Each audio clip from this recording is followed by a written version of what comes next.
Fouyezo nan patrimoine qu'il tipi, la jwelo. La jwen kote n'soti, kote n'brale, la kon ki moun nou ye, tout bien nou posede. Fouyezo nan garatou qu'il tipi, la jwelo.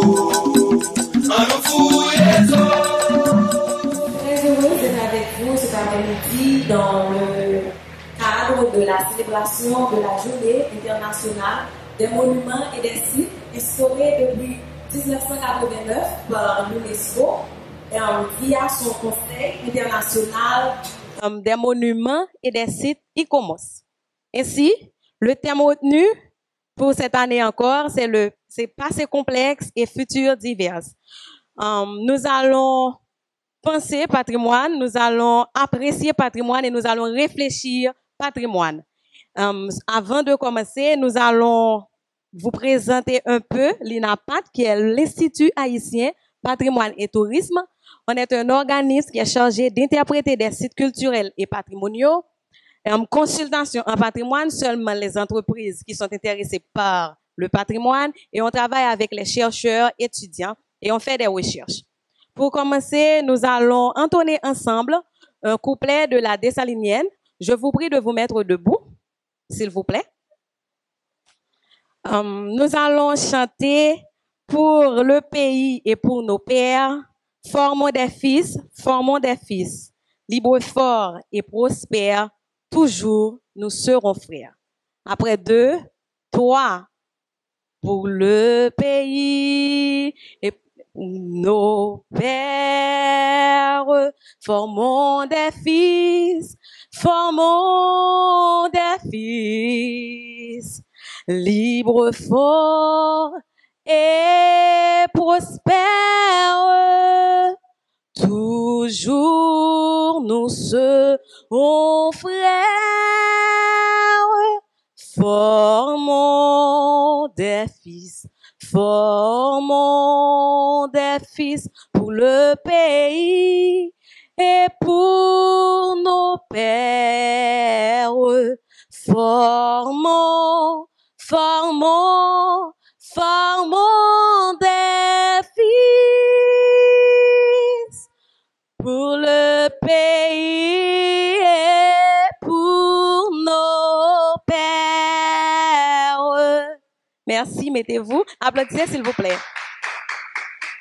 Encore une fois, je suis très heureuse d'être avec vous. Maintenant, je vais faire place tout de suite au professeur bien-aimé Kessler, spécialiste du programme alors culture à la Commission haïtienne de coopération avec l'UNESCO, membre du CELAT Québec, conseiller culturel à l'INAPAT, chef du département Histoire de l'art et archéologie à l'IRA-ISEAS et aussi doctorant. Professeur Kessler, dans les propos de bienvenue. Merci. Infiniment merci, Bianca. Et moi, content pile après-midi pour nous de toute façon réunis autour d'une thématique, qui concerne nous-mêmes en tant que porteurs, veilleurs et moun qui a porté discours, notamment qui a construit l'idée autour de thématiques patrimoniales et notamment autour des sites culturels et patrimoniaux. Et c'est avec un pile plaisir, au nom de Commission nationale haïtienne de coopération, côté moi-même, je travaille comme de responsable programme, n'a remercié, n'a salué tout partenaire qui impliqué dans l'activité ça. Et notamment l'UNESCO, qui c'est le bureau de l'UNESCO en Haïti. Laurence, je te fais un clin d'œil, je crois, monsieur Elmedi, en principe, il est en ligne. Et n'a remercié tout intervenant nous, et notamment monsieur Jolibois, architecte, qui honorait nous de sa présence et qui c'est un directeur, ancien directeur de l'ISPAN, c'est-à-dire on a parlé d'une thématique qui concernait monsieur ça en particulier, c'est-à-dire en termes de gestionnaire de sites, notamment d'un site patrimonial à dimension mondiale. Et la première c'est Focal, et notamment qui dès le départ qui accompagnait INAPAT de manière technique, et notamment c'est-à-dire vraiment comme partie prenante de cette activité. et remercier et bien entendu Haïti Belle qui profitait de l'activité ça, qui c'est pour faire honorer d'une part les participants participantes dans le concours ça et les jurés et la regardé monsieur José Azor qui là justement et pral grand pile surprise. Il a fait activité ça, notamment la photographie de sites patrimoniaux et sera à l'honneur. Et le grande personnalité de la photographie, je peux vous assurer, c'est la surprise, je ne vais pas vous donner maintenant, mais elle sera là et pour cet événement. Nous connaissons l'ensemble des membres de l'INAPAT qui est présent, qui vraiment cette activité à côté de Capfel et que c'est nous, c'est étudiants, nous, c'est professeurs, nous, c'est chercheurs dans le domaine ça. Nous connaissons monsieur, notamment, et représentant du roi, M. Elmiti, et qui répondent, et bien entendu, qui autorisent l'activité ça a fait, et puis qui prennent la parole, qui occupent, bien entendu, nous autres qui ont courrier là pour la Banque mondiale, mais de toute façon, il sera là tout à l'heure, en ligne et en gros, en présentiel. Et nous remercions Dr. Denisva, qui notamment est côté en discours, qui travaille, qui fait thèse de doctorat, notamment sur le site le BNH, c'est-à-dire le Parc national et d'Haïti. Ça se fait gagner. Nous avons remercié un jeune de l'ISPAN, ce sont les jeunes loups, qui ont pris chez nous là, c'est Yves et qui notamment avec a fait une spécialisation et sur les fortifications et en Haïti. Bien sûr, la fait travail ça, c'est étudiant programme de maîtrise et mémoire et patrimoine et que ça fait spécialisation ça pour le travail pour pays et de Italie actuellement en France, l'a spécialisé. N'a remercier le directeur de l'ISPAN et monsieur Patrick Durandis et bien entendu qui c'est actuel DG, directeur général de l'ISPAN, et notamment je crois le 42e numéro de l'ISPAN, du bulletin de l'ISPAN, et il est consacré à monuments et sites. Et ça, son bagage spécial que l'a bien présenté nous, monsieur Durandis, il sera en ligne. Et nous remercier tout un membre technique de la focale et membre de la presse, et vous, étudiantes, notamment de IERA et ISEAS, qui est présent en grand nombre, c'est votre activité, c'est votre département, c'est votre champ de travail. Nous remercier un graphiste qui là, qui c'est Kimberline, qui vraiment porte activité ça en termes de graphique. Sans elle, nous n'aurions pas eu de visuel assez intéressant. Regardez Kimberline. Et puis, chère Bianca, et puis nous tous qui là, professeurs, etc. Et nous comptons que nous allons passer un bon après-midi. Bien sûr, ce sera en format de causerie et virtuel et en format hybride et virtuel et présentiel. Nous comptons et nous espérons que nous avons passé un bon après-midi au nom de la Commission nationale, là, au nom de Jean Coulange, qui est secrétaire permanent et commission 1. Nous disons merci et activité à nous pas passer la parole. Avant de faire, m'a dit à Ibobo pour l'architecte Hippolyte Farah, qui portait activité à techniquement sous dole, parce que quand même nous avons pile jeunes dans une appart. Mais il a fallu avoir finalement quelqu'un de professionnel qui peut vraiment assurer que cette question de confiance, etc. Il a bien content, M. David n'a pas tout bien content. Merci beaucoup, et puis il a passé la parole. Dis-toi si tu le permets. Merci beaucoup. Et maintenant, nous allons recevoir le chargé du bureau de l'UNESCO à Port-au-Prince, M. Elmedi Moufta. Merci encore une fois.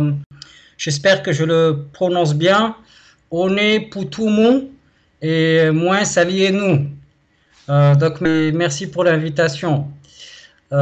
Excellences, mesdames, messieurs les représentants des hautes autorités de l'Université d'État d'Haïti, chères étudiantes et étudiants, mesdames et messieurs, chers partenaires, chers amis, c'est pour moi tout d'abord un honneur et un immense plaisir que de répondre à l'invitation de l'Institut haïtien Patrimoine et Tourisme, associé à l'Université d'État d'Haïti, qui nous accueille aujourd'hui dans ses locaux de la direction des études postgraduées. J'ai tenu à être présent, même seulement à distance, en ligne, pour contribuer au nom de l'UNESCO à faire de ce 18 avril 2021 en Haïti, comme partout ailleurs, une véritable fête des monuments et des sites. Je tiens particulièrement à remercier l'Institut haïtien Patrimoine et Tourisme pour cette nouvelle initiative en faveur du patrimoine haïtien, d'une longue série d'initiatives dont nous saluons l'engagement et la qualité.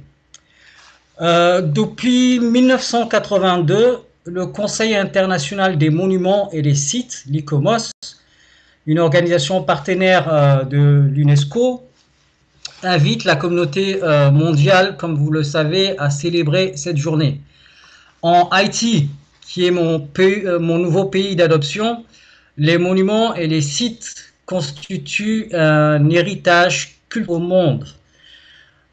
J'ai eu la chance le week-end dernier d'être au Cap Haïtien, de visiter le parc national, de visiter la citadelle, de visiter l'église, et j'ai découvert énormément de beauté.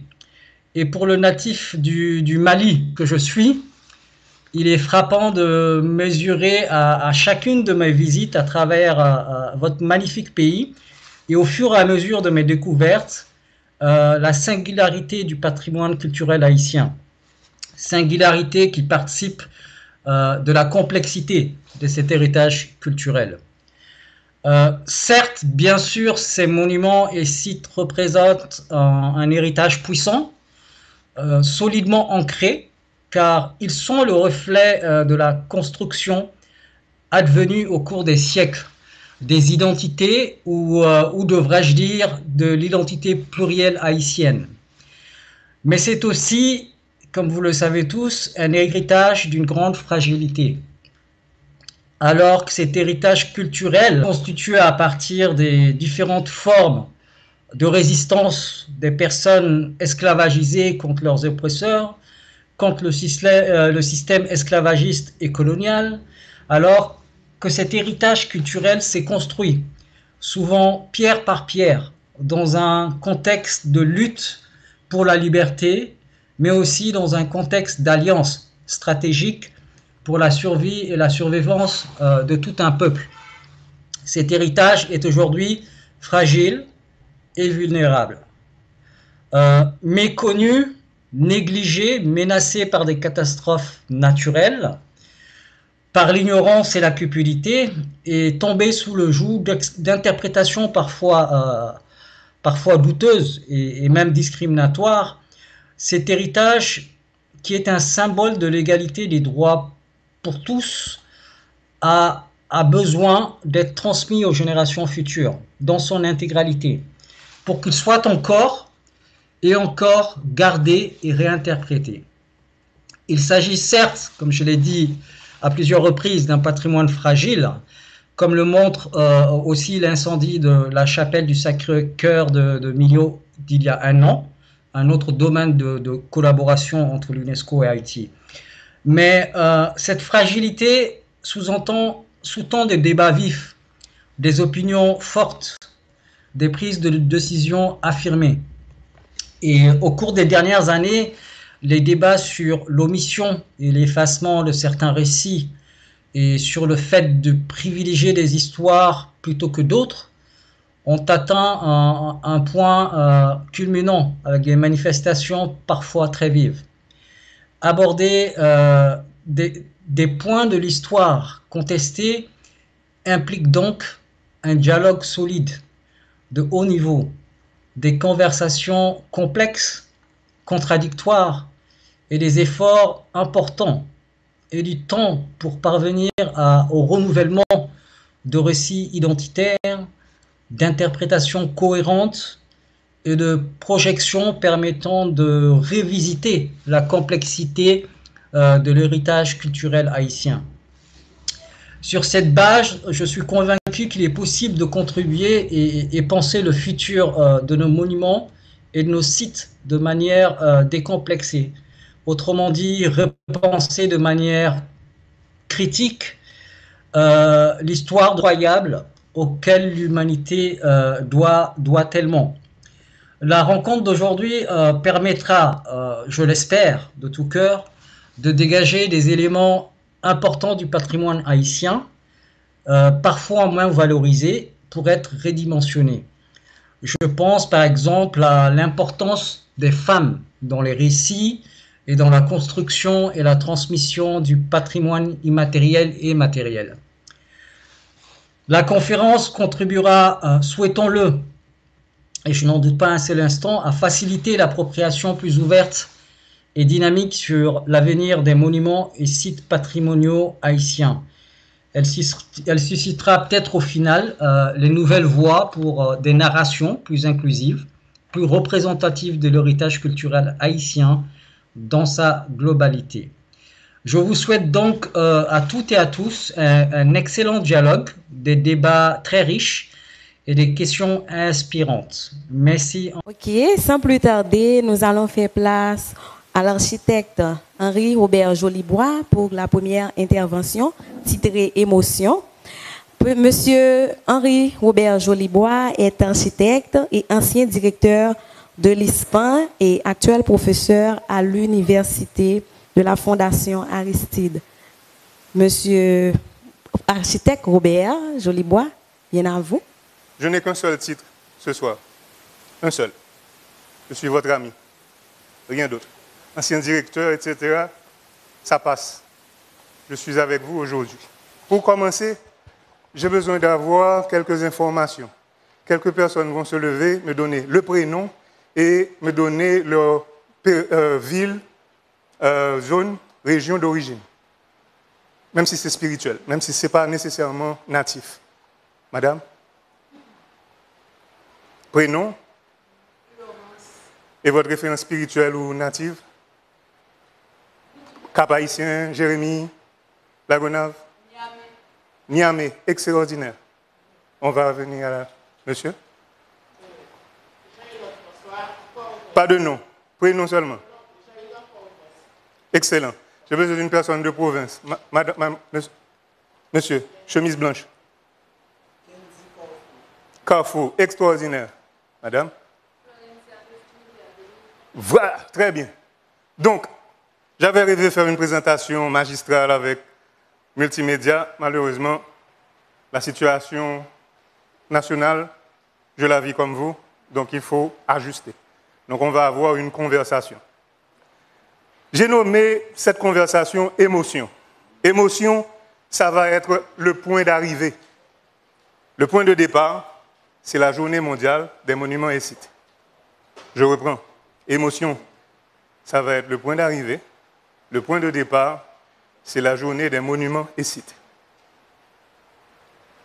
Première chose, une journée. À chaque fois que vous avez les dénominations, il y a des sens cachés ou oubliés. Dans le cadre de l'UNESCO, il faut réhabiliter tous ces sens. Donc, une journée, c'est une période de temps, un jour. Mais journée, ça veut dire aussi voyage. Donc, nous allons voyager ensemble. Deuxième mot-clé, monument. Le sens commun, c'est quelque chose qui est dédié à une personne, un événement ou autre chose. On garde ça. Troisièmement, un site. Un site, c'est un objet qui se trouve dans la nature ou un élément en mathématiques, géographie ou quelle que soit la science qui a une valeur spécifique. Lorsqu'on parle de site, on parle de tout l'objet ensemble. Lorsqu'on parle de localité, on parle de cet objet dans un sens spécifique. Maintenant, de temps en temps, je vais vous demander de faire des petits voyages dans votre imaginaire. Donc, je vais vous demander un premier voyage. Fermez les yeux et essayez de trouver dans votre cerveau des connexions avec ces trois mots-clés. Journée, dans le sens de voyage. Monument, dans le sens de dédié à la mémoire ou à une personne. Et site, un lieu ou un objet. Vous avez fait l'exercice? Est-ce que vous l'avez fait? Très bien. Maintenant, tout ça, c'est des mathématiques. On va essayer de faire le voyage pour comprendre combien ces formules, ces désignations, ces mots ont une valeur encore plus grande qu'on ne l'imaginait. On va commencer par la journée. Le système des Nations Unies a inventé les journées. Je crois qu'il y en a 140 quelque chose par année. Et ces journées, elles sont dédiées à ce que les presque 200 pays, États-nations qui font partie du système des Nations Unies, puissent travailler sur un thème ce jour-là. Pourquoi ont-ils décidé de le faire? L'UNESCO a été créé après la Deuxième Guerre mondiale. Le spectre de désastre de la Deuxième Guerre mondiale est phénoménal. Pratiquement tous les monuments d'Europe sont détruits et dans le monde entier, il y a des choses qui sont détruites. La perte en vie humaine est extraordinaire et la Deuxième Guerre mondiale fait partie d'un continuum d'affrontements et de crises avec, bien entendu, la Première Guerre mondiale. Le système des Nations Unies fait suite à la Société des Nations qui n'a pas fonctionné. Et lorsque toutes ces nations se réunissent après la Deuxième Guerre mondiale, tout le monde réalise que pour avoir la paix, il faut travailler dur, pratiquement plus dur que pour la guerre. Donc, on va trouver des formules, on va trouver des éléments pour rassembler les cultures, rassembler les hommes, rassembler les causes, trouver des objectifs. Et comme les Nations Unies sont dans le prolongement de la Déclaration des droits universels de l'homme, donc, une fois que cette formule de journée internationale est décidée, la première journée internationale sera pour la Déclaration des droits de l'homme. Un deuxième mot caché, c'est international. International veut dire les nations entre elles, les nations ensemble, ou bien un petit groupe de nations. Mais il se trouve que international est un terme du siècle des Lumières. C'est une grande discussion de Bentham, si mes souvenirs sont bons. Et ce sont des philosophes anglais qui pensent que pour qu'une nation soit prospère, il faut qu'elle offre de la joie, de la satisfaction. Il faut que l'équilibre des éléments de cette nation soit pour le sens commun. Et extraordinairement, cette notion de international n'est pas issue de la France, quoiqu'elle soit l'une des plus grandes lumières à l'époque. Ça vient de l'Angleterre. C'est fait par une traduction de Dumont, et le mot va faire école. Maintenant, cette notion de partager le bien commun, de travailler au bien commun, le système des Nations Unies va utiliser cette notion et l'utilise jusqu'à présent dans pratiquement toutes les actions, toutes les organisations. Et il se trouve que vous autres, vous êtes tous dans cette affaire de sciences sociales, avec les pieds de temps en temps en sciences appliquées, en anthropologie et autres, vous êtes les soldats de ce combat. C'est-à-dire que votre mission principale, c'est de faire des analyses et d'offrir une option positive. Une option positive qu'on puisse appliquer. C'est votre première mission. Monument. Oui, en général, monument veut dire c'est dédié à quelque chose. Nous sommes tous en train d'étudier à Port-au-Prince, donc la référence monumentale première de Port-au-Prince, c'est le Champ de Mars. Avec tous ceux qui se sont battus, les chefs qui se sont battus pour notre indépendance. Mais ce n'est pas le sens qui est le plus important pour vous. Pour vous, je vous propose comme meilleur sens, lorsqu'on vous dit monument, songez exceptionnel. Lorsqu'on vous dit monument, songez exceptionnel. site où nous avons tous, en tant qu'Haïtiens, étudié le combat de la ravine à couleuvre, ou bien Vertières. Vous savez où se trouve la ravine à couleuvre? Savez-vous où se trouve Vertières? Pardon? Pourquoi vous savez où se trouve Vertières et pas la ravine à couleuvre? Pardon? Très bien. Je vais revenir sur vous.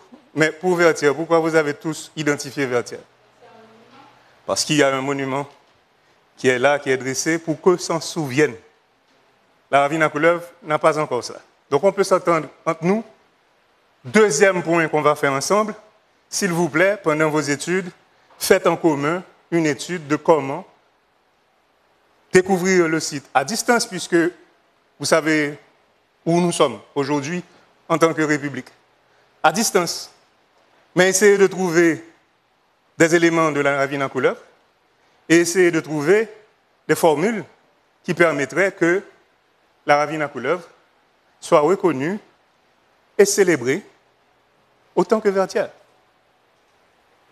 Mais encore une fois, cette notion de site qui nous permet de savoir c'est ici ou là, dans l'espace, elle n'est pas complète.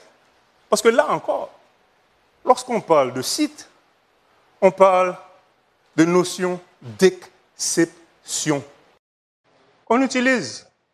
On est très content de l'avoir, surtout qu'on ne l'avait pas longtemps avant. Mais il est fonctionnel, on l'utilise. Par contre, un site exceptionnel, c'est quelque chose qui est mélangé avec une histoire, des éléments, une esthétique, beaucoup d'autres éléments qui font que ce site est exceptionnel. Maintenant, exceptionnel, c'est dans quel domaine principal que nous autres, en tant que spécialistes, on va s'occuper de cela? C'est dans le domaine du patrimoine. Maintenant, encore une fois, le sens de ces mots est beaucoup plus riche que le sens qu'on trouve dans les dictionnaires. Donc, on va dire patrimoine, c'est ce que nous ont laissé nos aïeux, ceux qui sont venus avant nous. Mais c'est plus que ça. C'est plus que ça. Sans le patrimoine, vous n'êtes pas vous-même. Imaginez avec moi. Vous êtes un romantique. Néron vient de lancer une nouvelle campagne de jeux de cirque. Où vous placez-vous? Quelle connaissance avez-vous en tête? Quel est votre club social? Quels sont vos moyens? Quelle est votre sensibilité? Est-ce que vous êtes pour le lion lorsqu'on va faire les sacrifices? Est-ce que vous êtes pour le chrétien si on arrive à cet espace? Est-ce que vous êtes pour l'architecte? Et est-ce qu'on a trouvé assez de toiles pour couvrir tous les cirques romains pour que la foule ne soit pas au soleil? Avec votre imagination, vous pouvez le trouver. Troisième point que je vous donne, s'il vous plaît, c'est le point principal. Je viens de faire avec vous un exercice de contexte. Mise en contexte. Si, dans vos études et dans votre vie professionnelle, vous arrivez à bien cerner ce domaine de la mise en contexte, vous êtes tout simplement des rois et des reines. Vous êtes tout simplement des rois ou des reines. Parce que vous allez avoir différentes façons, différentes perspectives de voir cet objet culturel, cet élément culturel, et de le mettre en valeur, de l'utiliser, de l'analyser, de faire avancer la recherche, etc. Un autre point qui est excessivement important, qu'il ne faut jamais faire. On a tendance aujourd'hui, en plein 21e siècle, à être très, très enfant gâté. Ah, il n'y a pas d'électricité. Ah, le téléphone ne fonctionne pas. Aujourd'hui, on n'a pas d'Internet. L'Internet ne fonctionne pas. Mais ça va continuer à mal fonctionner parce que les Haïtiens ont une culture de ne pas parler des choses très importantes. Le monde entier est en crise. Depuis la pandémie, tout le monde utilise l'Internet de façon tout à fait novatrice. Nous autres, notre saveur est tout à fait extraordinaire. Donc c'est tout à fait normal qu'on ait des problèmes de télécommunication. Le péché, c'est de ne pas en parler. Le péché, c'est de ne pas essayer de trouver qu'est-ce qu'on peut faire pour améliorer les choses avant même qu'on ait des millions de dollars, parce que souvent, lorsqu'on parle de télécom et d'information, etc., on parle de millions. Nous autres, dans notre espace patrimonial, nous savons bien que la réalité est tout autre. Lorsqu'on a un problème à résoudre, il faut le résoudre dans les 3 temps. Le passé, au présent, au futur. Qu'est-ce qu'on peut faire maintenant? Qu'est-ce qu'on aurait dû faire avant? Qu'est-ce qu'on peut faire demain? C'est toujours aussi notre espace de travail. Donc, un autre point de référence, passé, présent, futur, c'est pas simplement quelque chose de passif pour les objets culturels, etc. C'est aussi pour notre propre discipline. Je ne vous ai pas perdu? Vous êtes avec moi? Super. Je veux être sûr. Tout le monde, levez-vous. Respirez un peu malgré le masque. Essayez de trouver l'imagination. Je vais vous demander maintenant de trouver le moment dans votre cerveau qui s'appelle le moment Eureka. Vous savez, lorsque vous saviez jouer avec la boule ou bien avec un ami dans le quartier et tout ça, ce moment-là où tout est disponible, c'est ce moment-là que je veux maintenant dans votre cerveau pour qu'on puisse continuer. Je vous remercie de votre gentillesse. Asseyez-vous, on va continuer.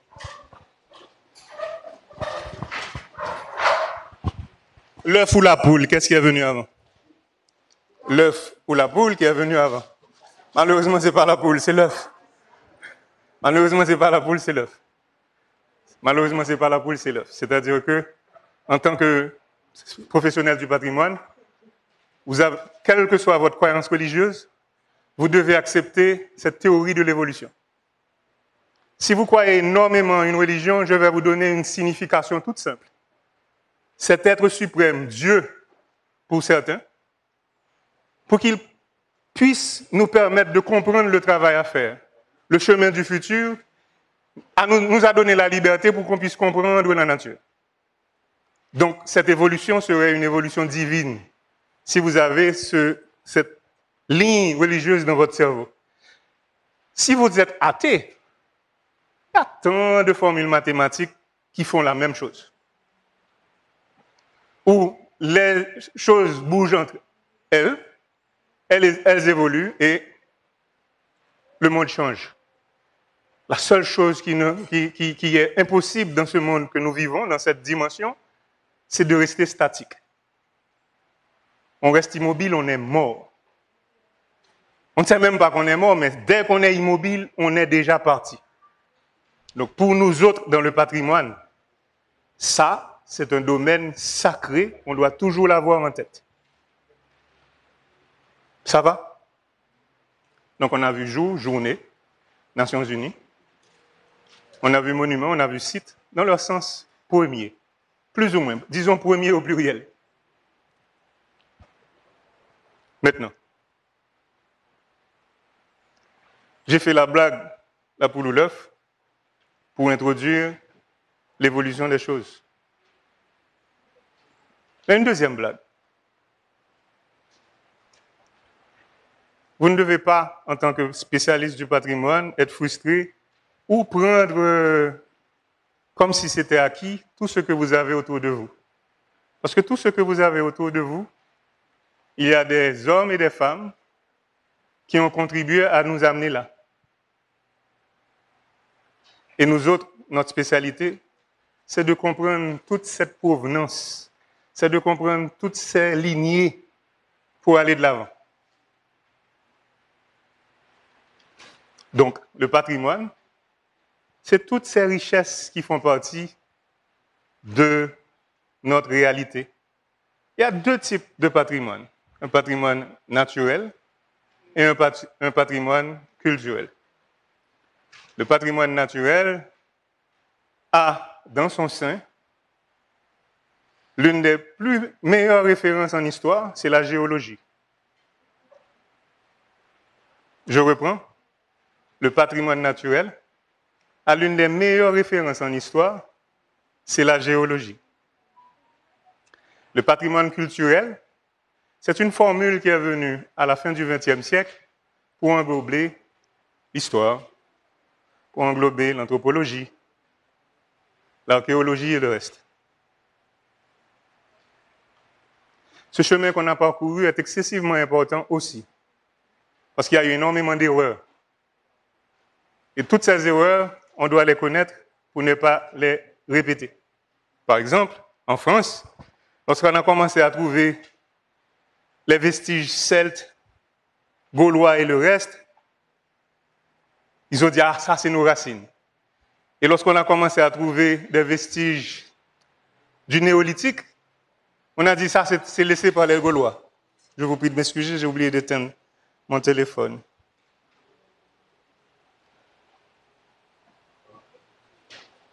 Je vais y arriver. Voilà. Ils ont dit que ah, ça c'était les Gaulois qui ont laissé toutes ces choses néolithiques et le reste. Une autre chose qui nous arrive ici en Haïti, c'est que dans notre combat pour la connaissance, on utilise la langue française. Malgré toutes nos luttes, nous sommes toujours dans le domaine français. Et parfois, on s'oublie. On oublie que Haïti, c'est le néolithique. On oublie que Haïti, c'est les Amérindiens. On oublie que Haïti, c'est les Taïnos. On oublie que Haïti, c'est les Boucaniers. On oublie que Haïti, c'est les Flibustiers. On oublie que Haïti, c'est aussi la religion. On oublie que Haïti, c'est aussi l'Afrique. Mais pas n'importe quelle Afrique. Une quinzaine, pour ne pas dire beaucoup plus, de nations africaines qui sont venues ici. À un certain moment donné, on les a appelés esclaves. Ils n'ont jamais été esclaves. Esclaves, c'est la dénomination que celui qui est en train de les abuser a trouvée pour leur enlever leur humanité. Ce sont des hommes qu'on a lancés en enfer. Ils auraient pu, s'ils savaient qu'ils allaient venir ici, dans ce domaine, ils auraient choisi la mort. Et ils ont fait quelque chose de plus extraordinaire. Ils ont choisi la vie. Je répète pour vous. Esclave, c'est la désignation de celui qui a mis les fers. Les personnes qui sont venues là, ce sont les personnes qu'on a plongées en enfer, on a enlevé leur humanité, mais ils ne se sont jamais considérés comme esclaves. Ceux qui ne se sont pas suicidés ou ne sont pas morts au combat ont choisi la vie. Ont choisi la vie. Ce qui veut dire que, en travaillant en Haïti, quel que soit l'espace où vous êtes, mettez-vous bien en tête que la première tranche horaire que vous devez mettre dans votre tête, c'est une tranche horaire géologique. Elle remonte à la nuit des temps. Au niveau des hommes, la première tranche horaire que vous devez mettre dans votre espace de travail, c'est toutes les années avant l'an 1000 après Jésus-Christ. Les années de colonisation sont mieux documentées. À l'exemple de ce que Cortés a fait au Mexique, la mémoire des peuples qu'on a trompés a été détruite. Mais nous autres, heureusement, nous avons d'autres outils. Au début, ce combat que nous menons a été mené par la SHHGG, la Société haïtienne d'histoire, de géographie et de géologie. Elle se trouve être, dans les Amériques, l'institution spécialisée la plus ancienne de tous les États américains. Au début, elle a utilisé l'histoire et la géologie et la géographie comme première référence. Aujourd'hui, elle commence à évoluer comme toute cette science évolue dans le monde. Cette science évolue en utilisant l'objet comme première vérité. Qu'est-ce que je veux dire par là? Lorsque vous faites des recherches historiques, vous allez utiliser des sources littérales ou orales et vous allez faire des comparaisons, enfin, tout le tralala. Mais nous autres, dans notre expérience de l'ISPAN, On n'a pas trouvé de papier.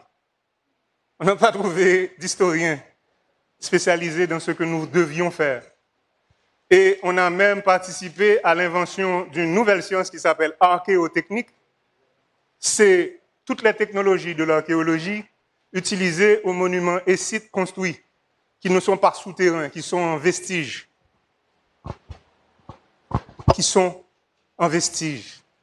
L'objet, c'est comme une personne que vous devez garder, protéger, comprendre et transmettre à votre petit frère pour que lui transmette ça au prochain de la lignée.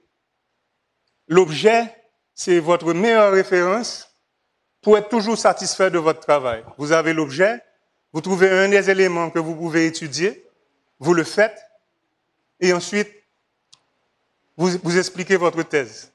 Il y aura des antithèses. Vous allez faire votre synthèse, il y en aura d'autres. Mais au fur et à mesure de ces recherches, je vous assure que la définition qu'on va avoir de nous-mêmes, des autres et de notre communauté va être extraordinaire. Un dernier point. En ce qui a trait avec Haïti, malheureusement pour vous autres et pour moi, nous sommes dans le domaine de l'exception. Depuis l'époque géologique, Haïti est exceptionnel. Lorsque les continents se sont détachés, la zone où nous nous trouvons a été la zone des plus grands conflits. Ça a été encore malheureusement bouleversé par un événement astral et astronomique. C'est l'astéroïde Chicxulub qui a heurté tout près d'ici, au Yucatan, et qui a fait que l'île de la Gonâve est l'une des choses les plus rares en géologie. C'est une sorte de petit... Vous savez voir les voitures et puis l'axe de la voiture. Donc la roue tourne à toute vitesse et puis le milieu reste en place. L'île de la Gonâve fonctionne de la même façon. C'est pour cela qu'autour de l'île de la Gonâve, nous nous trouvons, et autour de où nous nous trouvons, il y a deux grandes failles. Il y a une faille qui est tout près d'une zone de subduction avec les grands continents, la faille atlantique, et il y a une faille qui est encore au sud avec la mer des Caraïbes. Donc, déjà au niveau géologique. Une deuxième chose, dans la lutte contre le choléra en Haïti, les spécialistes hydrologiques, n'oubliez pas, en tant que spécialiste du patrimoine, il n'y a aucune limite au niveau scientifique pour vous. Même si c'est un médecin, il peut vous aider. Donc, au niveau de l'hydrologie, on a été totalement surpris de trouver qu'un foyer de problèmes de santé, choléra, d'infection, dans une zone, en face de la montagne, dans l'autre vallée, nous ne savons pas obligatoirement, il n'y a pas de connexion. Mais s'ils ont le choléra aussi, ça veut dire que quelque part, l'eau s'est connectée à autre chose.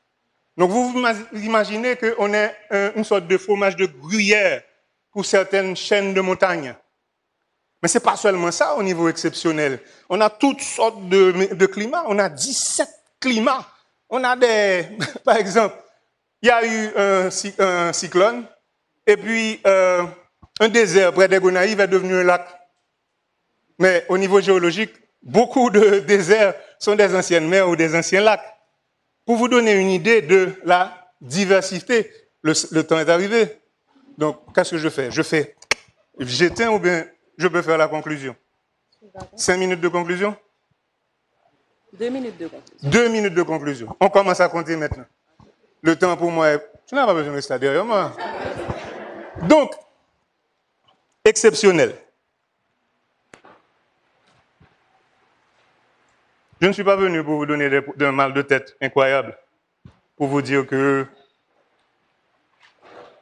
Haïti est exceptionnel, vous allez avoir du mal. Ce n'est pas ce que je suis venu vous dire.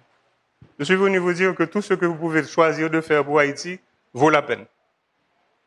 Je suis venu vous dire que une fois que vous aurez votre sujet, appelons-le objet, plus vous vous concentrez sur cet objet, ce sujet, pour résoudre le problème que vous avez à résoudre, comprendre ce que vous devez comprendre et contribuer à la connaissance de cet objet-là, vous allez pouvoir le faire.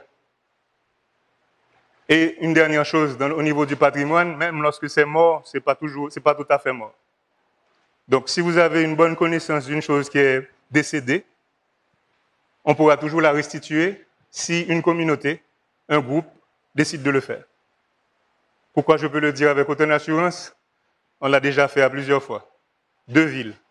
Jacmel, après un incendie à la fin du 19e siècle, ils ont reconstruit parce qu'ils avaient un commerce international de grande intensité. Et tout ce patrimoine immobilier à Jacmel fait partie de cette réalité. Il y a des éléments à Jacmel qui n'existent plus en Europe. Port-au-Prince, l'hôtel de la patrie. Les Français n'ont plus l'hôtel de la patrie comme ça, c'est seulement des obélisques qu'ils ont. Il y avait beaucoup d'hôtels de la patrie, mais comme cela faisait partie de la Révolution, on a détruit systématiquement à chaque fois qu'il y avait un nouveau virement. Et le Cap. 1848, l'événement, la ville est détruite.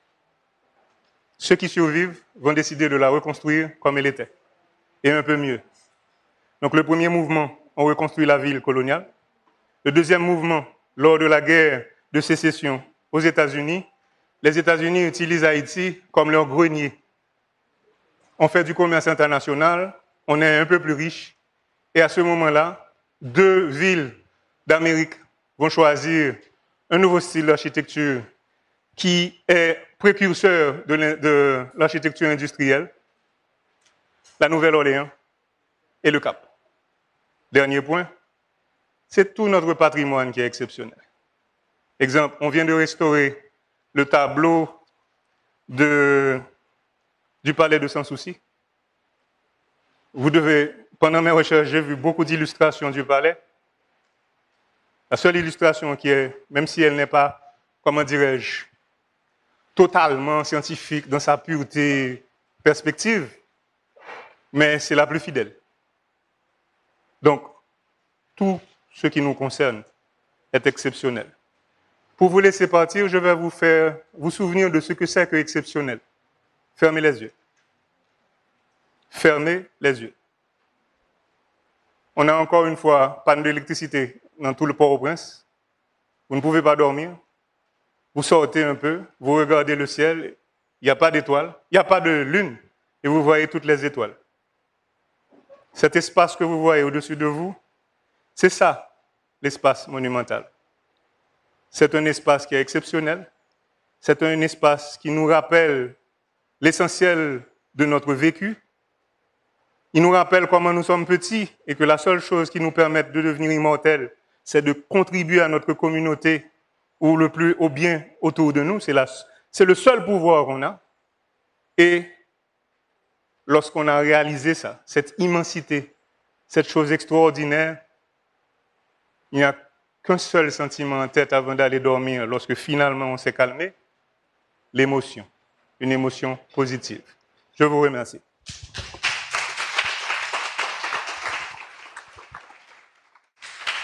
Merci, architecte Jolibois. Donc, merci pour votre intervention. Maintenant, on passe à la deuxième intervention avec le docteur Kenrick Demesver, professeur à l'Université d'État d'Haïti, ethnologue et historien, et spécialiste en interprétation et mise en valeur du patrimoine. Il est en ligne.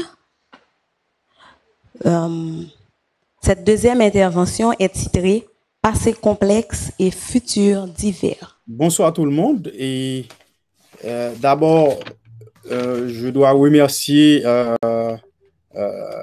l'équipe de l'INAPAT, l'Institut du patrimoine et tourisme, l'organisateur de cet événement, et aussi je vais remercier pour l'invitation que j'ai reçue de Kessler Bien-Aimé et de Guibert Charles pour participer avec vous à cet événement. Je dois saluer d'abord la présence et la très grande présentation, je dirais, de M. Henri Robert Jolibois, professeur à l'université. Introduire la réflexion que je vais faire autour du thème de la Journée internationale des monuments et des sites. En fait, avant même d'aborder nos questionnements sur ce thème, j'aimerais, si vous me le permettez, faire un retour sur la définition même du concept de monument et même de patrimoine. En fait, monsieur, bon, je je n'ai peut-être même pas besoin de reprendre la définition du monument, puisque M. Jolibois en a si bien expliqué qu'un monument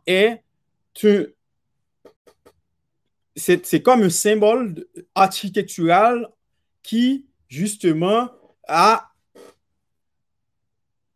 renvoie à la mémoire d'un lieu, d'un événement ou même d'une personne.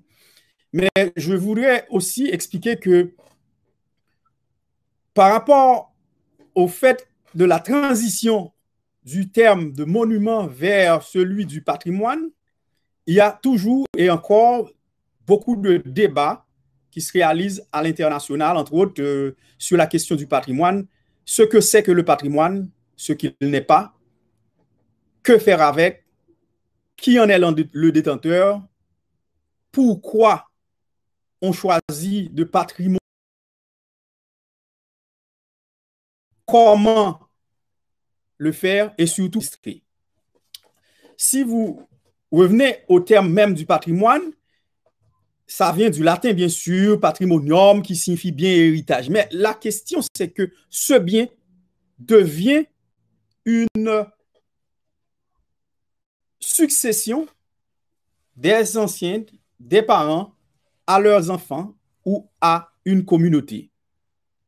Et donc, à ce stade, le bien devient une importance significative, une valeur sentimentale et identitaire de l'échelle familiale, mais aussi de l'échelle communautaire, régionale, nationale et même internationale.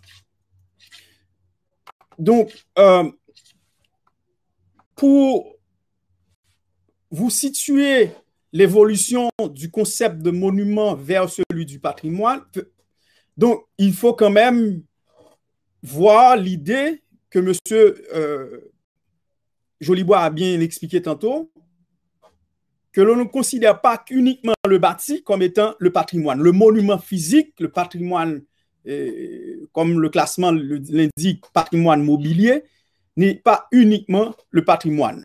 Il y a aussi le patrimoine naturel, donc monsieur a bien expliqué, par exemple, les phénomènes géologiques et naturels.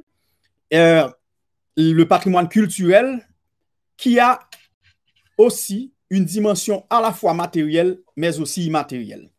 Mais aussi, il faut considérer qu'il y a des gens qui détiennent des traditions que l'on considère comme étant des trésors humains vivants, qui sont aussi considérés comme une dimension ayant une dimension exceptionnelle comme étant un patrimoine.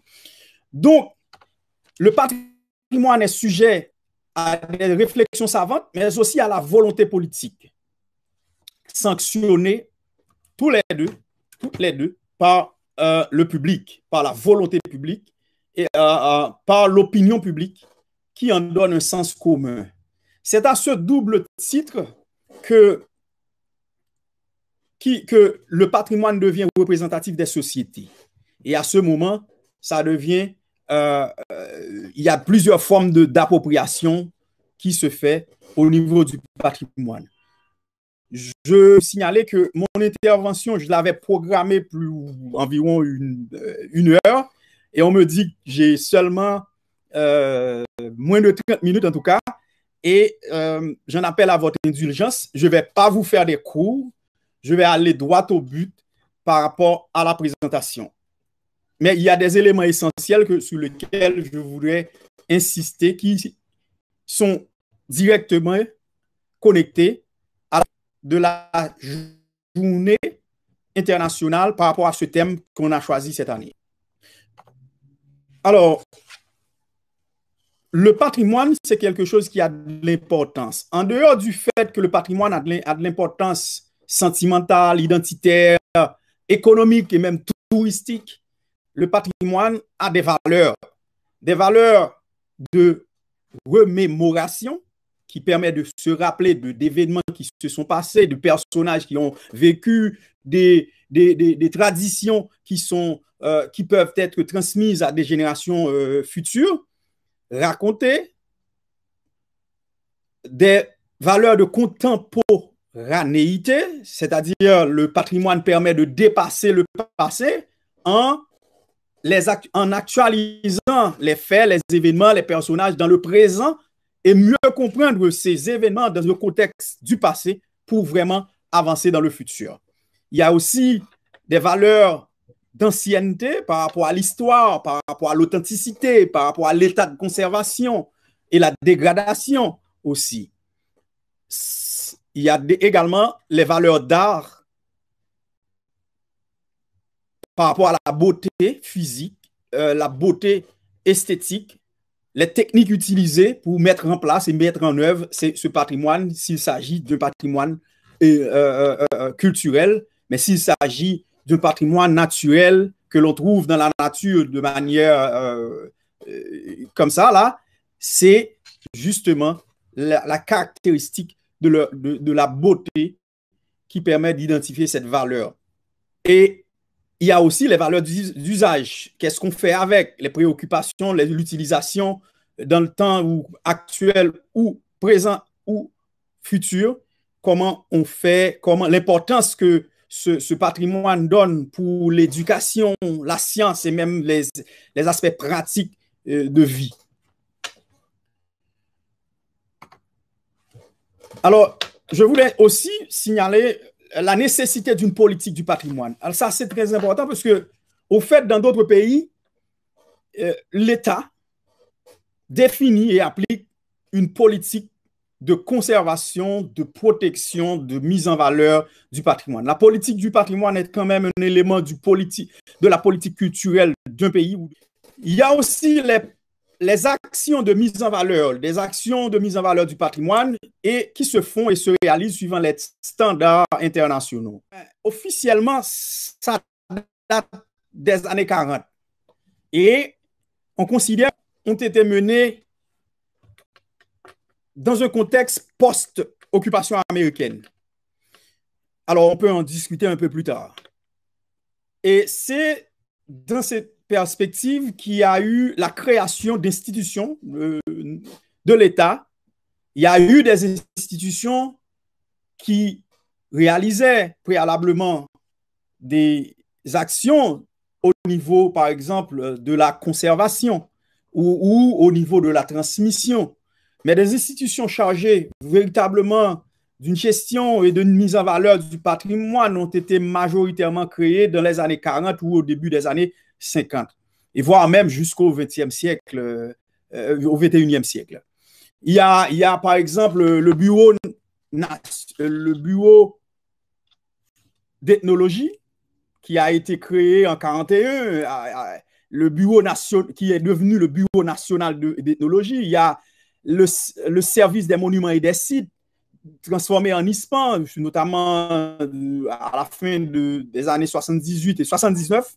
National, le bureau, la Bibliothèque nationale, il y avait eu par exemple l'INACA, qui est devenu pratiquement le ministère de la Culture.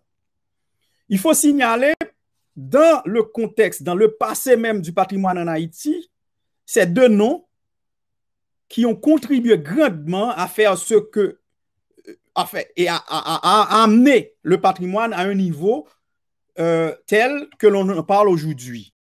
Jacques Roumain, comme j'ai dit, il était à la base de la création du Bureau national d'ethnologie en 1941, mais il faut aussi noter Albert Mangonèse, qui était à la base d'ailleurs architecte, qui a préparé le monument du Nègre Marron et qui ensuite a été le premier responsable du service des monuments et des sites. De par sa vision, il a aussi contribué grandement au projet de restauration même de la citadelle, entre autres, mais aussi à la création du parc national historique, classé aujourd'hui patrimoine mondial depuis 1982. Et dans ce grand projet de restauration, un projet assez long de 78 jusque dans les années 90, si ma mémoire est fidèle, il y a eu toute une équipe de gens, de personnalités qui ont collaboré pour la réalisation de ce projet. Je veux par exemple citer notre professeur ici, mon ami Henri-Robert Jolibois, mais je ne voudrais pas faire une liste totale de l'ensemble des personnes, mais quand même, je dois quand même signaler l'architecte Olsen Jean-Julien, Daniel Elie, Patrick Delatour, Eddy Lubin, Harold Gaspard, pour ne citer que cela. Je ne voulais pas me mêler pour les autres noms. Et là, il faudrait aussi signaler une très grande intervention du ministère de la Culture en créant la direction du patrimoine. Naturellement, il y a toute une évolution dans cette histoire que l'on pourrait discuter un peu plus tard. Mais le constat reste encore qu'il n'y a pas, à mon avis, dans l'état actuel de mes recherches, une politique culturelle ou une politique patrimoniale en Haïti. Il y a des actions qui se réalisent, mais dans le fond, on est perdu des fois quand on se demande quelle est la politique réelle. Est-ce que cette politique est claire et comment on réalise cette politique, on applique cette politique? On est perdu. Et déjà, il y a des actions qui se réalisent. Je peux féliciter pas mal l'ensemble des actions qui ont été menées depuis, mais on peut penser que on peut arriver rapidement à la conclusion que ces actions sont souvent segmentées et insuffisantes même, voire inefficaces, si vous permettez l'expression, comparativement aux actions qui devaient être faites ou si on compare à d'autres pays. Naturellement, les contextes, les moyens ne permettent pas de faire une comparaison totale à d'autres pays, mais il y a d'autres pays qui sont à peu près dans les mêmes niveaux économiques, dans les mêmes réalités sociales et politiques que nous autres, qui arrivent quand même à faire une meilleure gestion de leur patrimoine. Et là encore, il faut voir que le patrimoine et la culture en général n'a jamais été une priorité de l'État.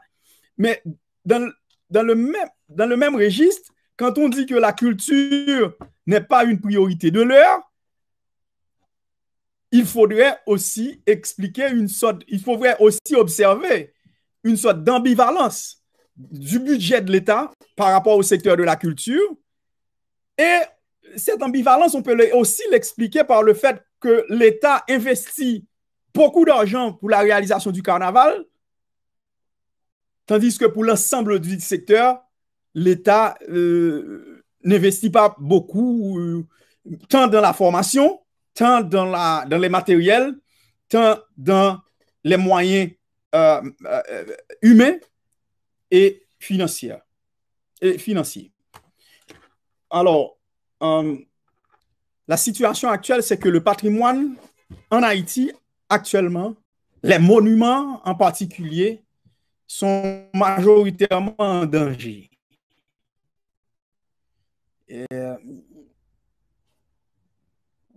Les conséquences humaines, l'enlèvement des pierres par exemple, les conséquences, les actes de vandalisme, les actes incontrôlés, les actions incontrôlées nous font peur pour l'avenir des patrimoines en général. Le manque d'action, par exemple, sur la conservation et la protection du patrimoine immatériel qui a une dimension vraiment humaine, les traditions humaines, les traditions orales qui sont en perte de disparition aujourd'hui, qui sont en quête de disparition aujourd'hui, nous interpellent. Il faut dire que le patrimoine, on le sait, c'est fragile. Et c'est irremplaçable des fois. Bon, n'en déplaise à notre professeur Jolibois, c'était un peu. Et il y a certains patrimoines qui sont perdus, des générations, des traditions qui sont perdues et que l'on peut même pas revenir là-dessus. Naturellement, on peut faire une limitation et la reproduction de certains cas. Il y a un autre élément que je voulais signaler, c'est le vol, le vandalisme un peu plus récent en Haïti en termes de phénomène que l'on a observé, qui mérite une attention particulière. Le vol illicite des biens culturels en Haïti, qui est un facteur important à considérer pour l'avenir même du patrimoine ou des patrimoines. En termes de conclusion et perspective, je dirais que le patrimoine, c'est un bien ou ce sont des biens communs. Et en tant que tel, la responsabilité pour la gestion, la mise en valeur, l'interprétation, la protection, tout ça, ça relève de tout le monde. Il ne faut pas attendre uniquement de l'État pour faire un lien au patrimoine en Haïti.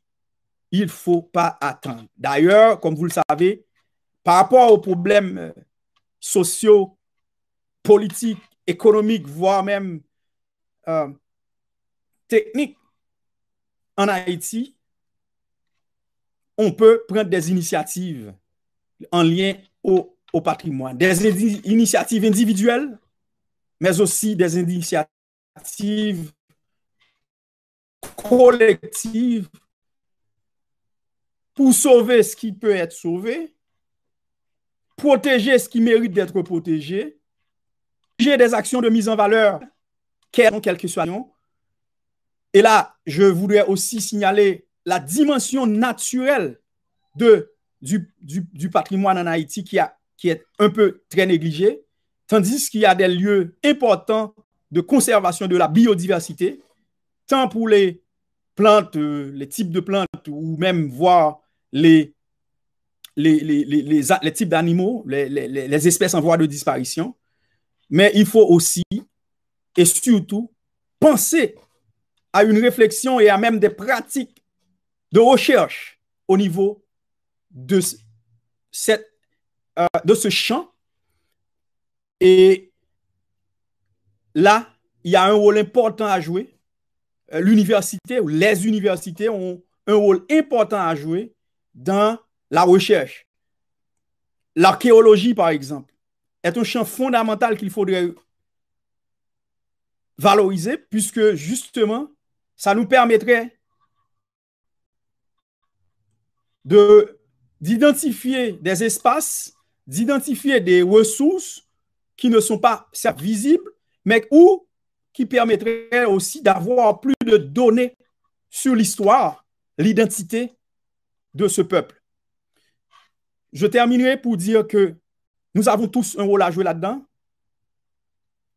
Nous autres, au niveau de l'Université d'État d'Haïti, en tout cas, nous avons pensé à encourager d'autres professeurs, d'autres chercheurs, des étudiants pour essayer de mener une action utile pour le futur de notre patrimoine. Merci de votre attention. Merci, professeur Henrik.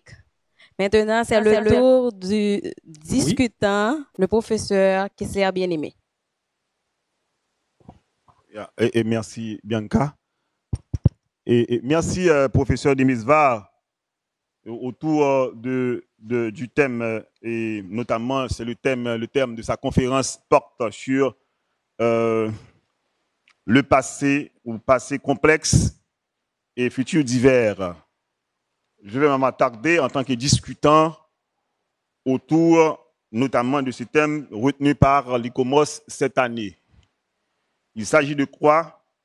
Une problématique étant posée, c'est l'épuisement des discours, et notamment sur le patrimoine, et les désengagements et désappropriations constatés au niveau national et voire international, parce que nous sommes dans les lieux de l'ICOMOS. C'est-à-dire ça concerne les différentes sociétés. Il s'agit de donner un avenir, finalement, aux sites, aux monuments.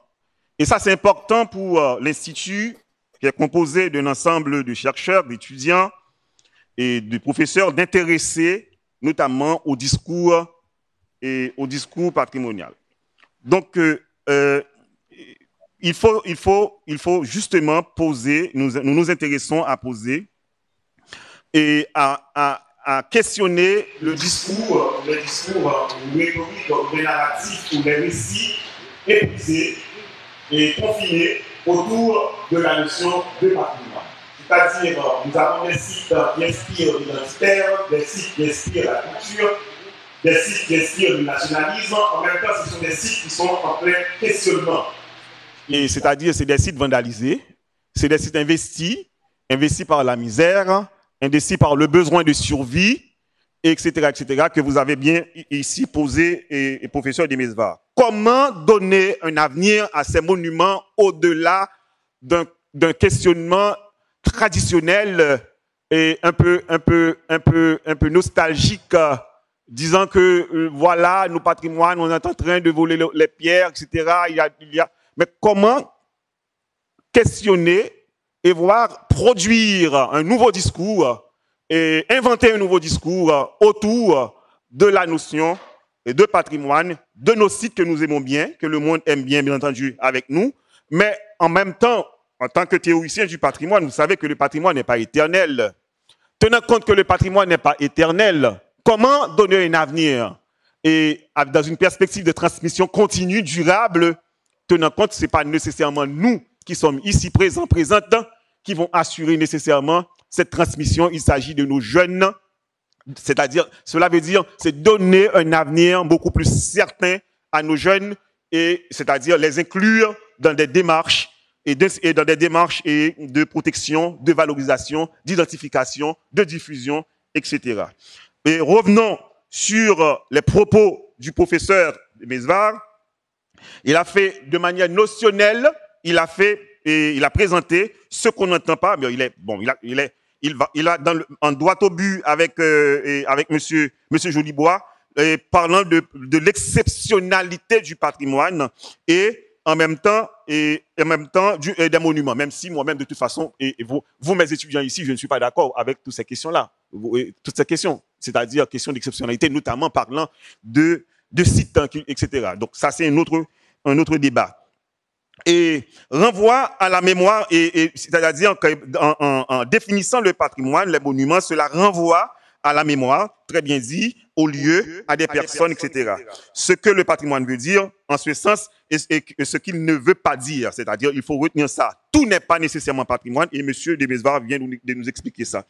Il a regardé les différentes dimensions de patrimoine, c'est-à-dire depuis les lieux familiales, communautaires, nationaux, etc., etc. Donc, il s'agit de voir également comment l'État haïtien, à travers l'historique qu'il a fait, il a situé et finalement la protection du patrimoine depuis les années 40. Bien entendu, on peut commencer bien avant, mais M. Demesvar l'a situé dans les années 40, c'est-à-dire on peut le situer depuis les années 27 avec M. Borneau. Je vous en remercie, M.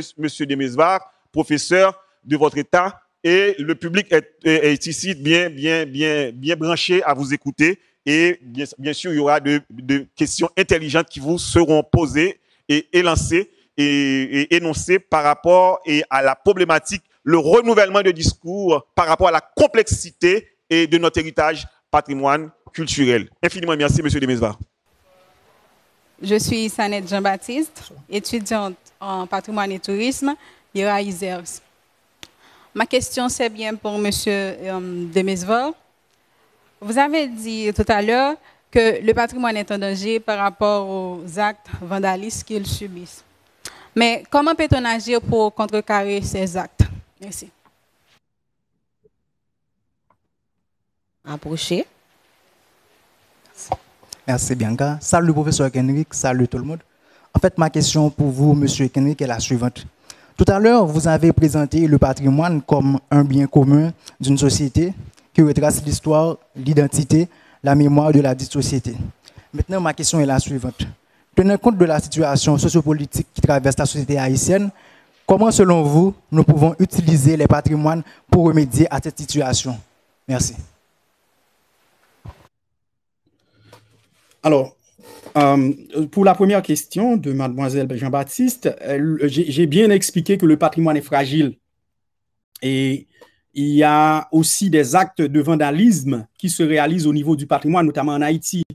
Vous êtes sans doute au courant qu'il y a exactement 1 an ce mois-ci, la chapelle de Milo a été incendiée. Jusqu'à présent, l'enquête n'a pas encore révélé les coupables. Jusqu'à présent, l'enquête n'a pas... Je me demande même s'il y a une enquête qui a été réalisée. Et jusqu'à présent, la restauration promise n'a pas encore commencé officiellement, disons, par rapport aux travaux. Probablement, il y a des réflexions qui se font et sans doute il y a des projets parce qu'il y a, avant de commencer, ça c'est aussi un élément important à signaler. Avant même d'entamer quelle que soit l'action au niveau du patrimoine, il y a beaucoup de recherches qui sont importantes à réaliser préalablement. Donc, probablement, ils sont en train de faire des études préliminaires qui permettraient d'arriver aux actions même de conservation. Malheureusement, vous n'avez pas pu voir le PowerPoint, mais dans le PowerPoint, j'avais ajouté des images de ce qui s'est passé récemment encore, toujours dans le Nord, avec la statue de Jean-Jacques Dessalines sur la place d'Armes du Cap-Haïtien, où un individu est arrivé, il a tout brisé. Et là, on perd ça, bien entendu. Il y a l'ENATS qui a promis de faire la restauration.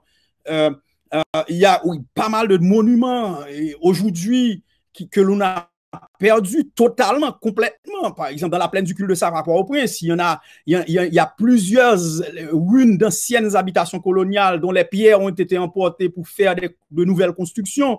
Et même sur les sites même, regardez ce qui se passe à Santo, à l'habitation Santo, où il y a eu pas mal d'installations, de travaux et même de champs d'exploitation du sable, etc. Donc tout ça, ce sont des actes qui ne correspondent pas à l'idée même de ce qu'est un patrimoine.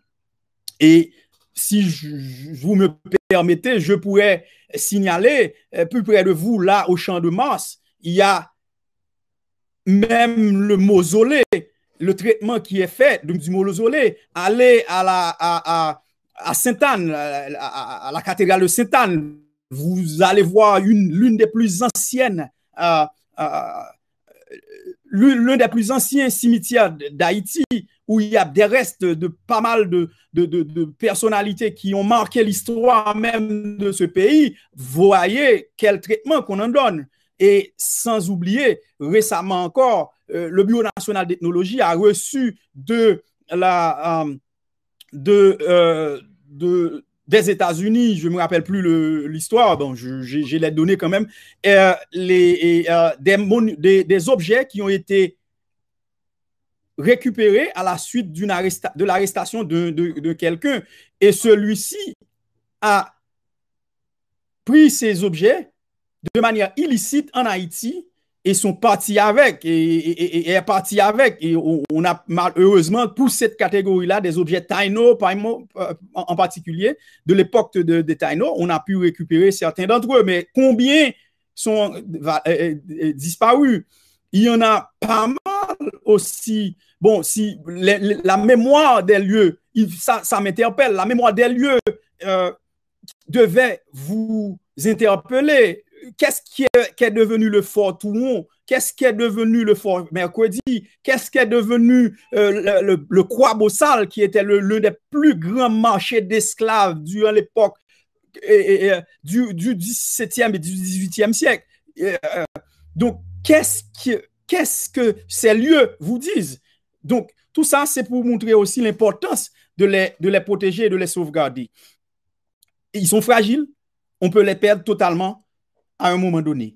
Les actes de vandalisme qui se font aussi dans certains endroits pour essayer qui sont des endroits que l'on peut même pas circuler. Or, il y a des actes, il y a aussi des monuments ou même d'autres éléments du patrimoine, d'autres ressources que l'on pourrait exploiter pour le tourisme ou de différentes manières. Pour remédier à la situation sociopolitique, bon, le patrimoine n'a jamais été la solution totale des problèmes que confronte un pays, mais le patrimoine peut grandement contribuer à résoudre tant le problème social, tant le problème politique, tant le problème économique d'Haïti. Je peux prendre 1000 exemples pour expliquer ce fait. D'abord, en 2004, après le départ de l'ancien président Jean-Bertrand Aristide, il y a eu des crises politiques en Haïti et certains endroits ont été même considérés comme des zones de non-droit où l'on peut même plus circuler, et dont Cité Soleil, entre autres. Mais vous vous rappelez sans doute, ceux-là qui ont une mémoire un peu plus fidèle que moi d'ailleurs, le mouvement des artistes pour la paix en 2004 a réussi à motiver certains individus qui étaient considérés d'ailleurs comme des gangs, comme on en a aujourd'hui en Haïti, pour participer au programme de réinsertion, de démantèlement et même du transfert, parce que là encore c'est un problème majeur, du transfert de loisirs dans les quartiers populaires. Parce que le loisir fondamental qu'on leur donne aujourd'hui, c'est de leur donner une arme. Mais il y a d'autres éléments, la musique, la danse, le sport. Vous vous rappelez, Wyclef Jean était en train de jouer au basketball avec ces types-là à Cité Soleil, c'est un quartier, et je ne dis pas que c'est un mauvais quartier. Moi-même, j'ai vécu à Cité Soleil. Je peux vous dire que c'est un bon quartier. Tous les gens de Cité Soleil ne sont pas des gangs. Où il faut aussi voir comment les réinsérer. Parce que le patrimoine, en le développant par le tourisme, par exemple, peut créer de l'emploi, peut créer de la richesse. Le patrimoine doit être transmis. La transmission du patrimoine, ça n'a pas de valeur en termes économiques. C'est aussi très, très, très important de continuer à transmettre le patrimoine, sinon on risque de les perdre. Il y a, par exemple, Viviane Gauthier, récemment, qui est morte, mais c'était l'une des seules personnes en Haïti qui connaissait des danses anciennes, comme des danses traditionnelles, comme le Yan Valou, et comme vous le savez, il y en a plusieurs, le Croisé les Huit, il y a même des danses qui se pratiquaient depuis l'époque coloniale, quoi. Donc, c'est tout à fait important d'utiliser le patrimoine comme moteur de développement. Et il y en a des pays qui axent leur politique de développement sur la gestion, la mise en valeur, l'utilisation du patrimoine, notamment dans le tourisme, pour assurer leur survie économique et même politique. Je peux prendre l'exemple que j'aime beaucoup, le Botswana. Allez voir ce qui se passe au Botswana. Et c'est un tourisme de luxe qui est fait. C'est même le prince Charles et sa femme aujourd'hui ont passé leur lune de miel au Botswana. Et c'était un pays à cette époque où il y avait beaucoup de discrimination sur le pays, où on parlait du taux de sida très important, etc. Il y a beaucoup à faire. On peut vraiment utiliser le patrimoine pour le développement et résoudre des problèmes sociaux dans le pays. Merci, professeur Kenrick. Veuillez applaudir, s'il vous plaît.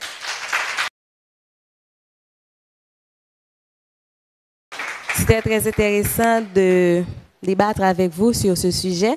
Maintenant, on va passer à la troisième intervention avec l'historien Yvenel Jean-Pierre. Il est détenteur d'une maîtrise en histoire, mémoire et patrimoine. C'est toujours en ligne. Et, il est actuellement à l'ISPAN depuis 2014 à nos jours. Donc, son centre d'intérêt, c'est surtout pour le patrimoine militaire. Et voilà, donc, cette intervention est titrée « Monuments et sites en Haïti, passé complexe et futur divers ». C'est un peu bref, mais nous allons faire ce qu'on peut, Donc, je disais que ma présentation est axée sur trois parties. On allait d'abord parler sur l'outil, mais étant le docteur Kenrick Demesva a déjà, disons, bien présenté Monuments et sites en Haïti. Et ensuite, nous allons parler de passé complexe et futur divers. Et nous ne restons pas là. Nous allons proposer l'économie de la culture comme une piste de réflexion sur comment gérer ou bien comment repenser la culture en Haïti. Alors, il faut dire que je tiens d'abord à dire que Monuments et sites, c'est un concept en évolution. C'est-à-dire, ce que l'on disait il y a 10-20 ans n'est plus le cas. Alors, c'est un concept que fixé à chaque fois, puisque le sens évolue également. Donc, dans le sens le plus ancien, on pensait que... alors, je dis que l'objectif de mon travail, je rappelle, c'est de susciter une réflexion profonde sur la nécessité de réorganiser intégralement notre vision de la culture. Et je tiens à dire que je pense que nos monuments et sites peuvent contribuer à des externalités positives importantes. Néanmoins, il faut actualiser notre conception de la culture. Donc, comme je le disais tantôt, c'est un concept en évolution. Je crois qu'il n'y a pas suffisamment de temps pour rester dans ce débat. Mais ce qu'il faut souligner, c'est que c'est un suivi. On commence d'abord par parler de monuments, ensuite de monuments historiques, on parle de patrimoine. Et même la définition de patrimoine continue à évoluer. Une nation est construite sur un symbole. Et l'État doit être un symbole assez fort pour le capable de mettre un symbole ça. C'est même genre on a regardé là où frappé Capitole États-Unis que tout le monde était sous les nerfs, t'as demandé qu'est-ce qui s'est passé. C'est même gens où tu es capable de prendre les Champs-Élysées ou capable de prendre d'autres monuments très importants. Alors, au Cap haïtien, il y a un individu arrivé, faire ça, tu capable de dire, et ils ont atteinte à un monument, li casser statue de Salina. Mais ce qui est grave, parce que il dit que c'est un personnage qui dans la démence, qui a dit qu'il n'a pas toute lucidité.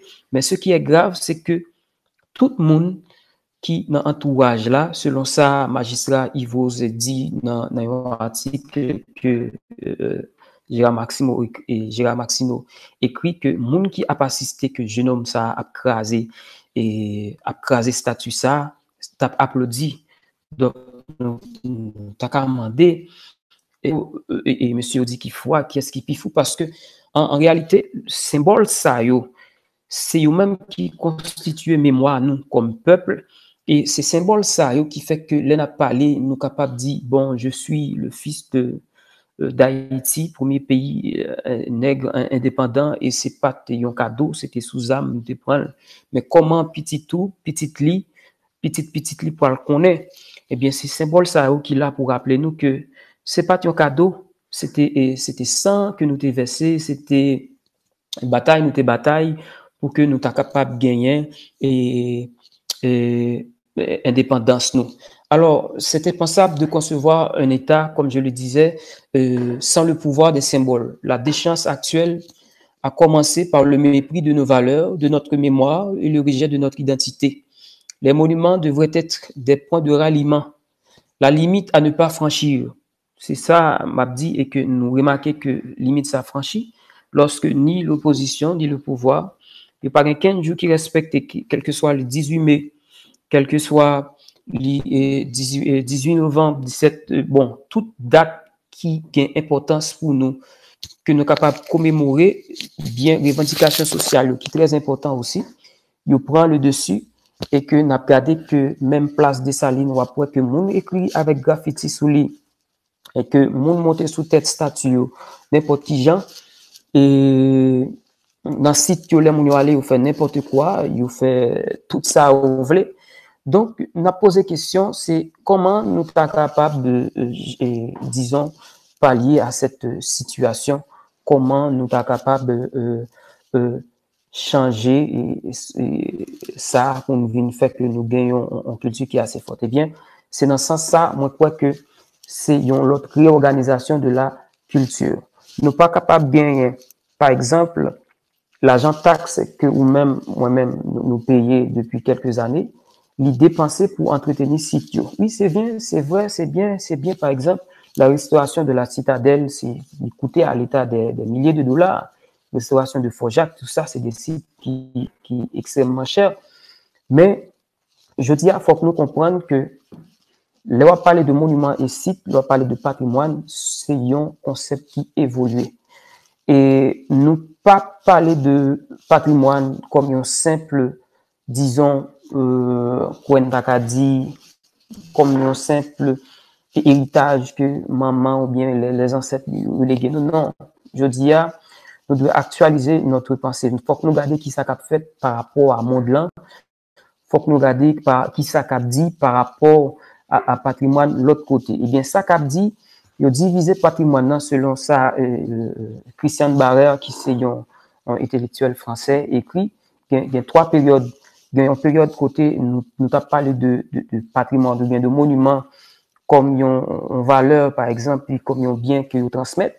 Et dans le deuxième temps, nous avons parlé de patrimoine ou bien de monuments, comme une identité nationale. Par exemple, elle m'a parlé de Vertière, je me sens fier. Elle m'a parlé de Nègre Marron, je me sens fier. Elle m'a parlé de Citadelle. Je me rattache à cette idée qui a une valeur. Si on ciment, côté nous toutes, même les gens contre nous, ou c'est X, ou c'est Y, ou c'est Z, mais depuis nous parler de Citadelle, il fait nous songer que nous sommes haïtiens et c'est là que nous gagnons un point commun. Donc, je dis, c'est pas seulement ça, il y a une troisième étape dans les affaires patrimoine qui est important que nous devons comprendre, c'est que je dis, nous parlons de économie de la culture. Économie de la culture, là, c'est qui ça? Donc, l'on parle de l'économie de la culture, c'est comment ou capable de faire non seulement que valeur identité ça que vous reconnaissez, par exemple, reconnaître Citadelle là, c'est pas, mais comment Citadelle là capable non seulement générer l'argent, mais générer pour monde qui vivent dans l'environnement, générer l'argent pour monde qui vivent, disons même très loin, et bail l'État en pile l'argent. Par exemple, on apprend dans le cas de la France, côté que et dans l'année, qu'on est capable de dire 2013, la culture seulement baille environ 103 milliards d'euros à la France. Alors que nous-mêmes, je dis, nous continuons à supporter la culture. Par exemple, on a fait carnaval, qui ça carnaval là, c'est l'argent l'État a dépensé. On a fait fête champêtre, c'est l'argent l'État a dépensé. Les n'a fait restauration site, l'argent l'État a dépensé, alors que, bien, l'autre vision de la culture, côté non seulement l'État a dépensé, mais ça a dépensé à y rentrer le double fois la valeur. Par exemple, comment nous sommes capables de faire champêtre, faire l'argent? C'est des bagages qui méritent, il y a des experts, il y a des réflexions qui sont capables de faire tout ça. Comment carnaval en Haïti est capable de faire, nous faire l'argent? Eh bien, nous sommes capables de réfléchir sur ça et capables de créer des emplois, des milliers d'emplois à travers tout pays. Donc, c'est plus de 600 000 emplois que la culture, le patrimoine crée.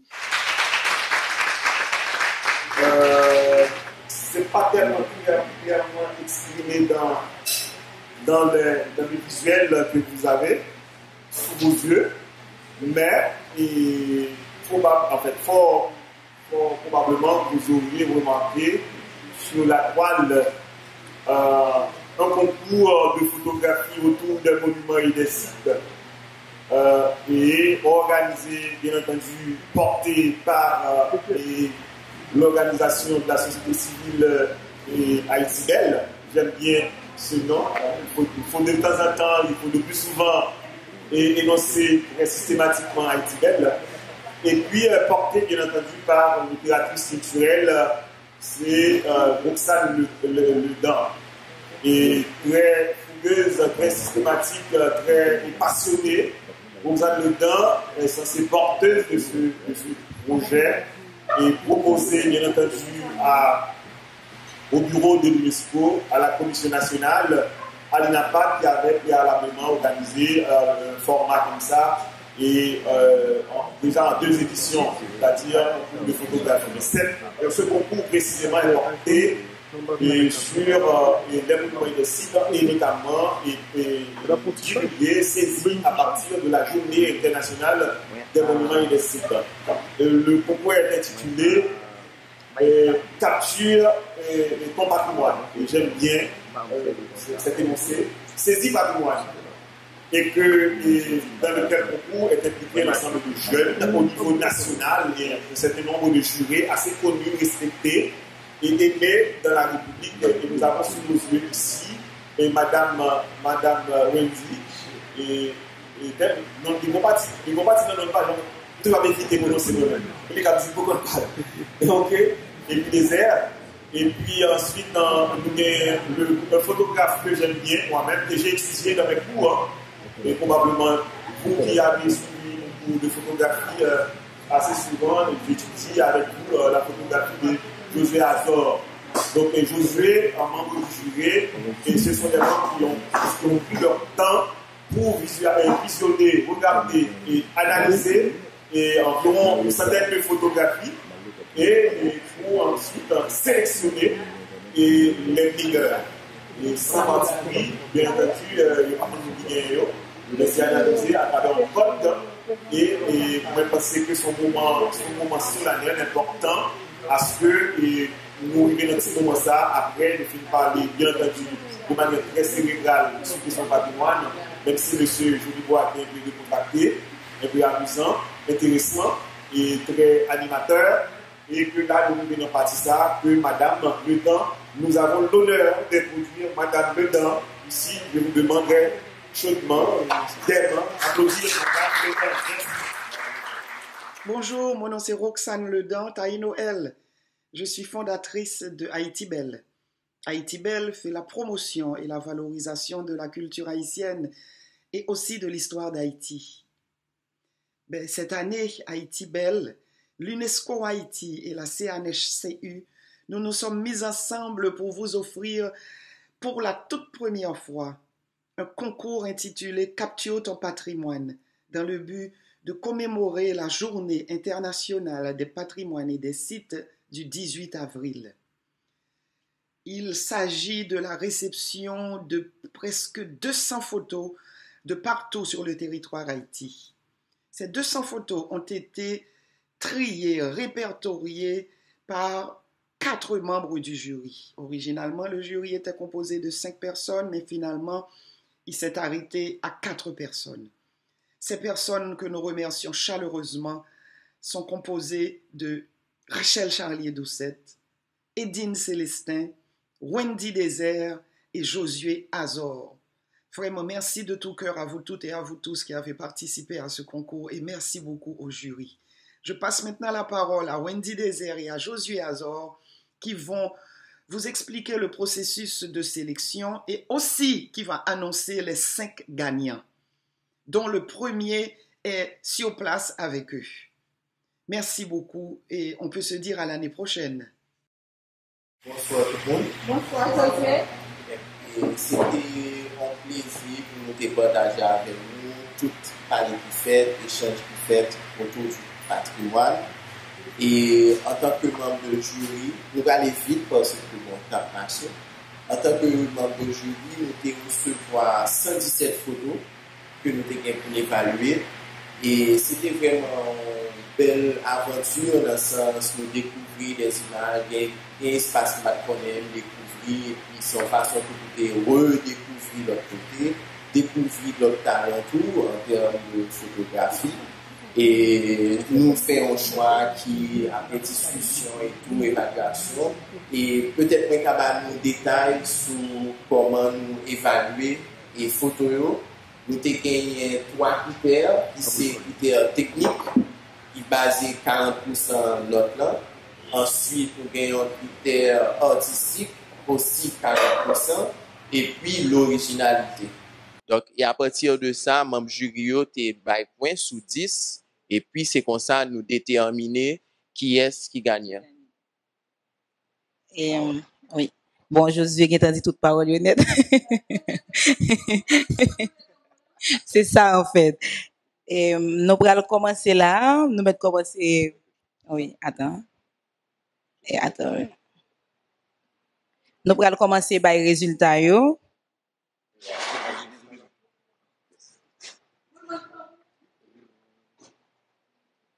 Jean-Josué Dil, c'était quand même une belle expérience pour nous parce que il y a un pile nom que moi découvert, il y a un pile parce que moi travaille dans le cinéma avec photographie, donc c'était intéressant que moi découvrir des jeunes qui a fait photo dans le pays que me pas connais, que me pas connais aucun côté. C'est pour ça que moi trouvé que initiative ça sont initiative qui est louable parce que il vraiment qu'a mettre en valeur des jeunes qui a fait des belles, c'est dommage que photo pas qu'à poster là pour nous ouais, mais c'était vraiment des photos que toi fait waouh. Qui est-ce qui fait bail ça? Et c'est pas des jeunes que nous connaissons, en pile non pas des jeunes que nous connaissons parce que et concours ont été ouvri à tout pays, son concours national, elle était ouvri avec que ce soit un monde qui est professionnel, que ce soit un monde qui est amateur. Donc du coup, il y a pile monde qui sorti en province, c'est-à-dire qui sorti dans nord-ouest, qui sorti dans nord, qui sorti dans sud, qui sorti dans sud-est, à Tiboni tout côté net qui voyaient des photos, vraiment c'est pas des jeunes qui dans milieu que nous qu'a dit dans milieu Port-au-Prince là, qui eux même y a fait des belles bagailles qui pas connu. Donc c'était quand même très intéressant. Moi j'espérais à la fin rencontre là, à la fin cérémonie que nous arriver projeter 5 premiers gagnants yo. Donc travail à ton petit Jean dur parce que sur 117 photos, on va choisir 5 graines. Donc c'était vraiment dur mais qui intéressant. Donc on a commencé par dernier moun, 5e prix. Faut que nous dit tout le fait que c'est un concours national, donc il y a des gens qui étaient compliqués pour faire déplacement, surtout avec situation pays, donc on comme la hier et tout. Donc du coup nous gagnons des gens qui pas là pour recevoir prix malheureusement, mais nous gagnons des gens qui là tout. Et donc du coup on a dit que 5e prix qui c'est Nicolas Léger, les mêmes les sorti dans Caille et photo que l'été voyé ban nous c'est une photo de rivière Lillet qui sont zones que en pile dans nous pas connaît que nous découvrons tout. Voilà.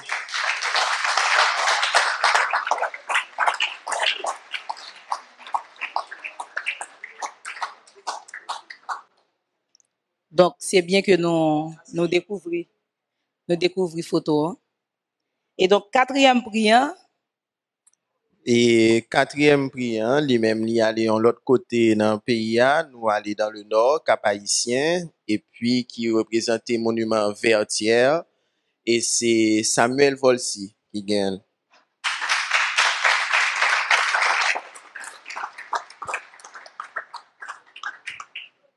Oui. 3e prix, lui-même, il sorti toujours dans Cap-Haïtien, grand pile Cap, mes amis. Li même li montre yon fort que en pile nan nous pas connaît qui c'est fort picolé par contre si que nan nous même qui connaît fort ça et c'est Yves Marie Etienne. Donc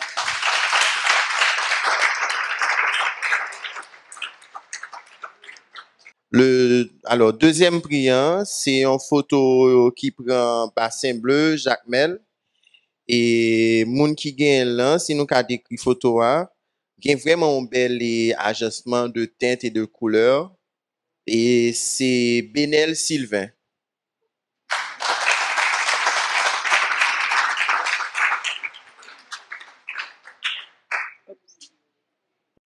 Et donc, du coup, pour premier prix, c'est une femme. Bien content. Désolé, mais bien content que c'est une femme. Bon, parce que il y a des garçons qui n'ont pas accepté, parce que moi, je dis ça, en fait, parce que moi, fait remarque là, que moi, j'étais bien content que c'est une femme, parce que moi, je trouvais que dans le métier, ça, femme, il n'y a pas tellement en valeur, alors que, il y a une femme qui pratique, même si pas un pile femme qui pratique, mais il y a une femme qui pratique, et il y a souvent attribué métier ça comme un métier d'homme, alors que qui pas vrai du tout. Donc, moi, c'est pour ça que je me dis, waouh, ok. J'étais bien content que c'est une femme qui, l'aime découvrir non, parce que, le comité jury, pas contre non monio, c'est passé sous des numéros. Donc c'est très confidentiel, c'est très transparent. Et donc c'est à la fin les 5 premiers au choisi, c'est les ça qu'on connaît non monio. Donc au départ, nous pas connaît. Patience. Et moun qui fait photo ça, c'est une photo yon ancienne usine dans Fort Liberté. Usine ça relè usine Dauphin. Que je pense que il y a un pile dans nous même là qui pas connaît. Et donc premier prix c'est Cartier du Merlus. N'a invité lui entrer parce que lui là n'a promettre les certificats lui.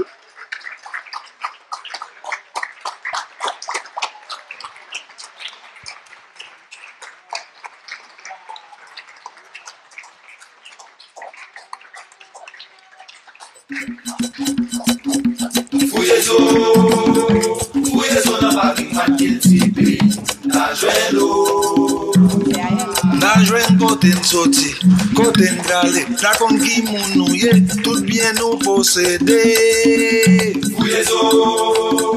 Fouye zo nan kala tou ki ti peyi, na jwen nou.